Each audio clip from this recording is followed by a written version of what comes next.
শহীদ রাষ্ট্রপতি জিয়াউর রহমানের আত্মার মাগফিরাত কামনা করছি। তার সাথে আমাদের মা মাদার অফ ডেমোক্রেসি মরহুমা বেগম খালেদা জিয়া বাংলাদেশের প্রথম মহিলা প্রধানমন্ত্রী ছিলেন, ওনার আত্মার মাগফিরাত কামনা করছি। এই দেশের জন্য যারা জীবন দিয়েছে তাদের আত্মার মাগফিরাত কামনা করে আজকে আমাদের প্রধান অতিথি আমাদের চেয়ারম্যান জনাব তারেক রহমান, আমাদের বোন সিলেটের ডক্টর জুবাইদা রহমানকে আমরা সবাই স্বাগত জানাই। সিলেটে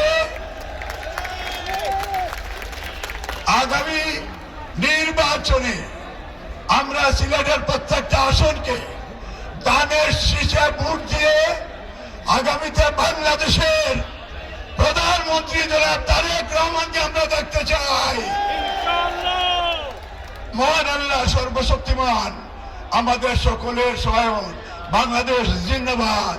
শহীদ জিয়া অমর হোক, দেশ নদী বেগম খালেদা জিয়া অমর হোক, তারেক রহমান জিন্দাবাদ।